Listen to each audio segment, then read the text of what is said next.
할렐루야. 오늘은 7월 2일 토요일입니다. 즐거운 주말 되시면서 오늘도 함께 묵상해 보도록 하겠습니다. 오늘의 묵상은 시편 7장 1절에서 17절 말씀을 통해서 의로우신 재판장이라는 제목으로 함께 묵상해 보도록 하겠습니다. 먼저 본문을 함께 보도록 하겠습니다. 음성으로 듣기를 원하시는 분은 아래 주소를 클릭해 주시기를 바랍니다. 7장입니다.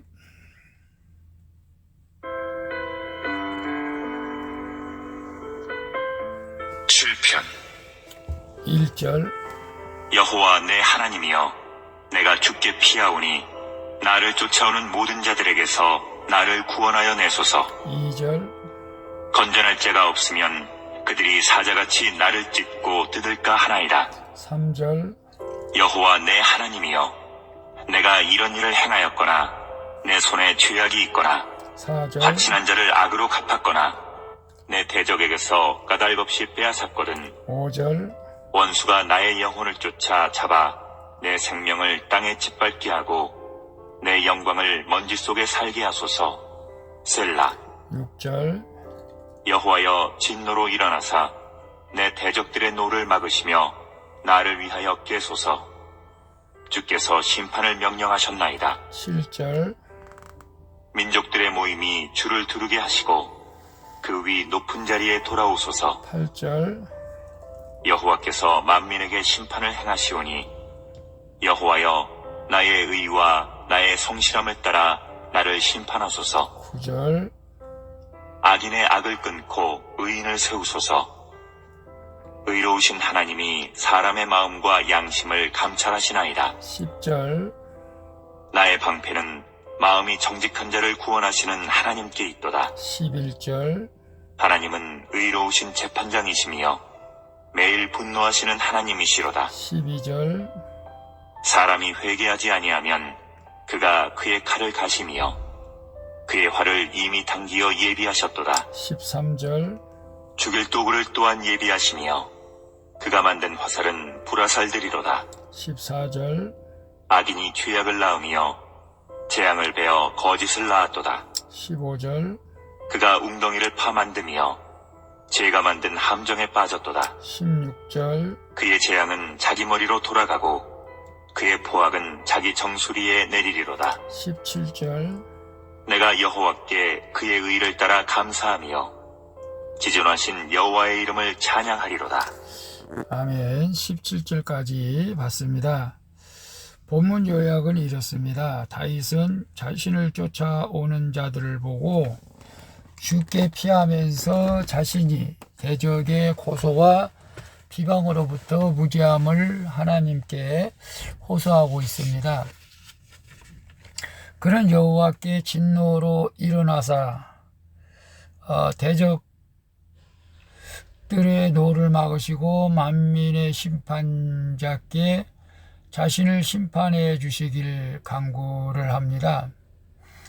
다윗은 회개하지 않는 악인을 하나님이 심판하실 것을 믿고 의로우신 하나님을 찬양하는 내용입니다. 질문과 묵상하기 1. 중상모략을 당할 때 가장 먼저 누구를 찾고 무엇을 합니까? 다윗처럼 양심을 따라 나의 무죄함을 주장할 수 있습니까? 아니면 내 원수의 죄악이 내 손에도 있습니까? 1절 3절에 보면 여호와여 내 하나님이여, 내게 주께 피하오니 나를 쫓아오는 모든 자들에게서 나를 구원하소서.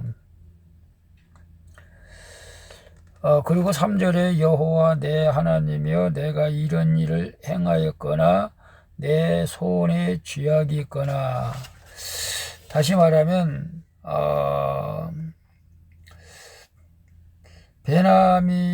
베냐민인 구시는 같은 지파 출신 사울 왕에게 다윗을 중상모략한 자로 여겨집니다.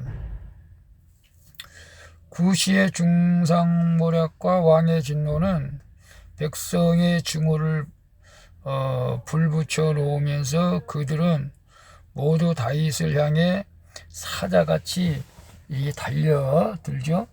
하지만 건져낼 자가 없어도 다윗처럼 여호와를 내 하나님으로 삼는 자는 하나님이 친히 방파제가 되어 숱한 파도로부터 그를 건져주신다는 것을 우리는 알아야 됩니다. 이 땅에서 피난처를 찾을 수 없을 때 우리는 하늘의 법정에서 자기 양심을 지키는 것으로 어떤 면에서는 만족해야 합니다. 하지만 다윗처럼 자신 있게 양심을 따라 호소할 수 없을 때 우리는 대적과 똑같이 악하고 음란한 자신의 죄악을 보고 또 회개해야 할 줄로 믿습니다. 그래서 중상모략을 당할 때 가장 먼저 누구를 찾고 무엇을 합니까?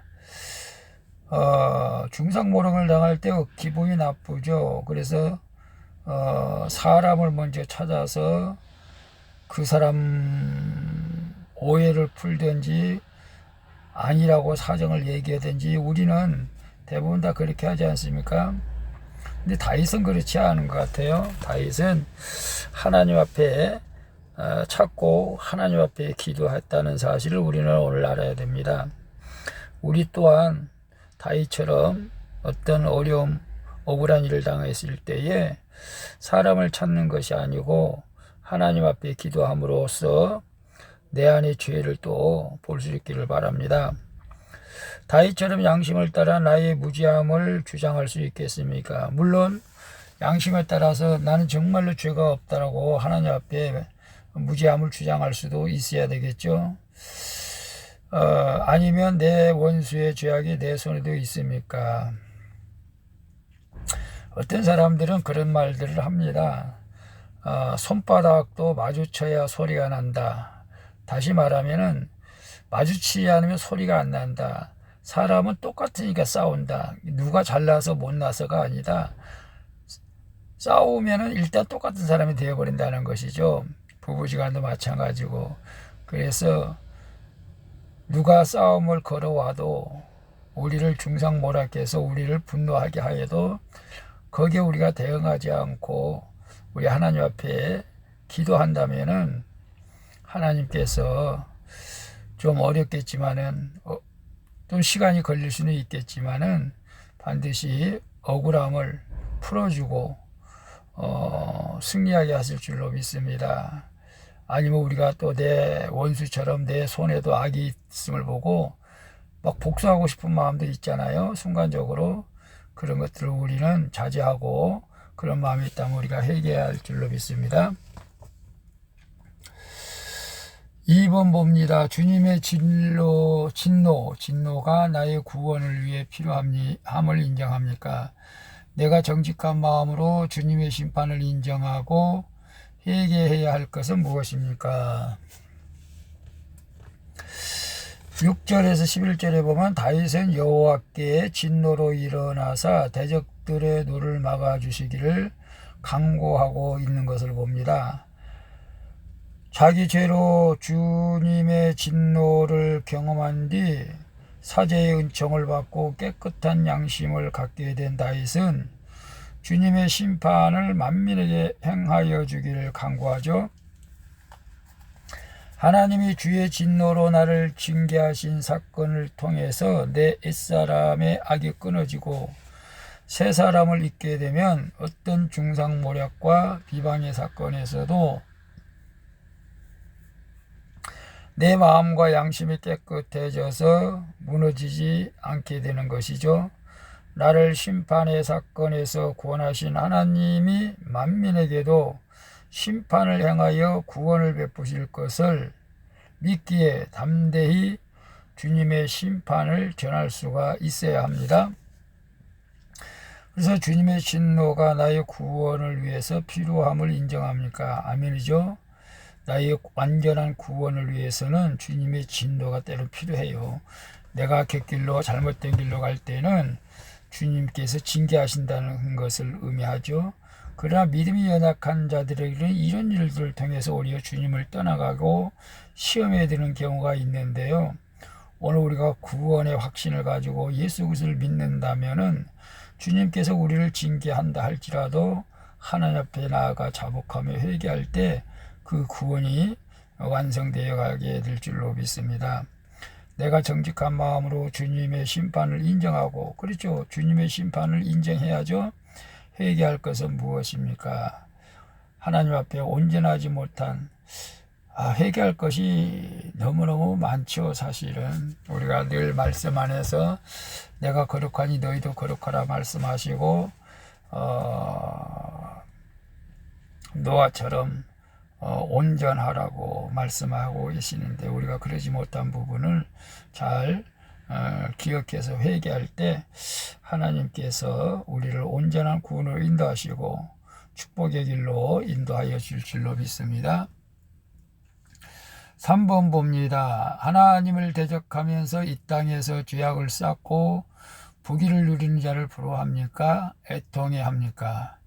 사건 앞에서 내 죄를 회개하고 주님께 피함으로 다윗처럼 주님을 찬양하고 있습니까?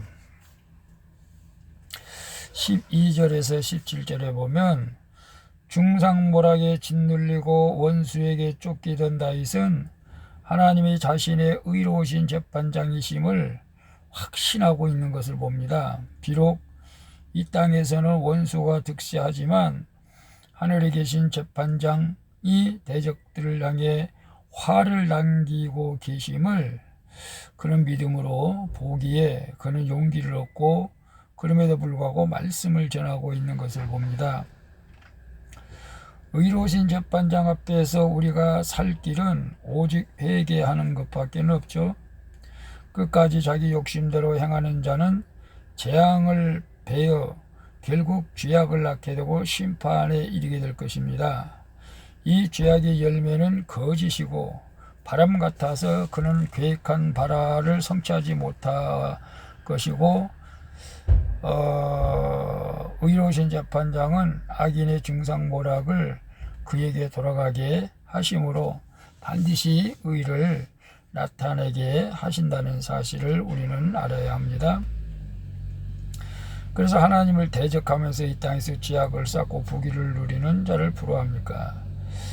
죄악을 쌓지 않고 예수를 믿어서 부귀를 누린다면 우리는 부러워해야겠죠. 그러나 하나님을 대적하면서 죄악을 쌓고 저 김정은처럼 그런 자를, 그 푸틴처럼 그런 자를 우리가 부러워해서는 안 됩니다. 그들을 불쌍히 여기고 애통해 할 줄로 압니다. 사건 앞에서 내 죄를 회개하고 주께 피함으로 다윗처럼 주님을 찬양합니까? 아멘이죠. 그렇게 해야 될 줄로 믿습니다. 어떤 사건 앞에서 우리 죄를 보면서 우리가 피할 길은 주님밖에 없습니다. 사람이 아닙니다. 세상도 아닙니다. 나라도 아니고요. 주께 피함으로 오늘 다윗처럼 주님을 찬양하는 그런 복된 신앙, 하나님이 기뻐하는 믿음, 그런 믿음으로 날마다 승리할 수 있기를 축복합니다. 기도하겠습니다. 주님, 나의 하나님이신 주님께 피하오니 나를 찢으려는 자들의 중상모락에서 내 생명을 보존해 주시옵소서. 주는 만민에게 심판을 행하시오니 그 심판으로 제가 거룩해지고 구원하시는 하나님을 만민이 알게 하여 주옵소서. 어떤 사건에서도 내 죄를 먼저 회개하고 주님의 의를 따라 감사하며 살게 도와 주시옵소서. 나의 피난처 예수 그리스도의 이름으로 기도합니다. 아멘. 우리 찬송가 70장 피난처 있으니 함께 찬양 부르고 마치도록 하겠습니다. 복된 하루 되시기를 바랍니다. 샬롬.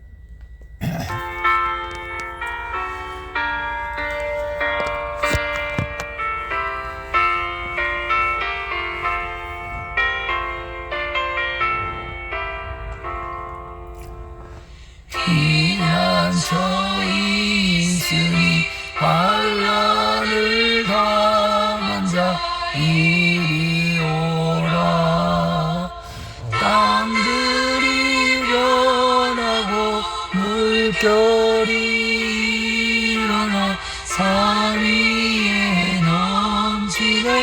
두렵지 않네.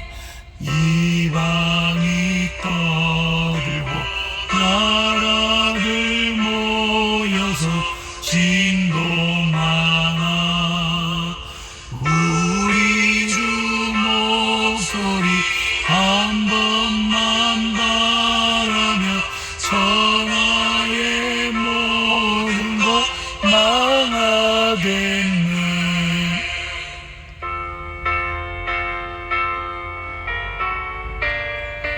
나의 피난처 예수님만 나의 피난처 되신 것을 감사합니다. 만유의 하나님 우리를 도우니 피난처요. 세상의 난리를 그치게 하시니 세상의 장검이 쓸데없네. 높으신 하나님 우리를 구하니 할렐루야. 괴로움이 심하고 환난이 극하나 피난처 되시는 주 하나님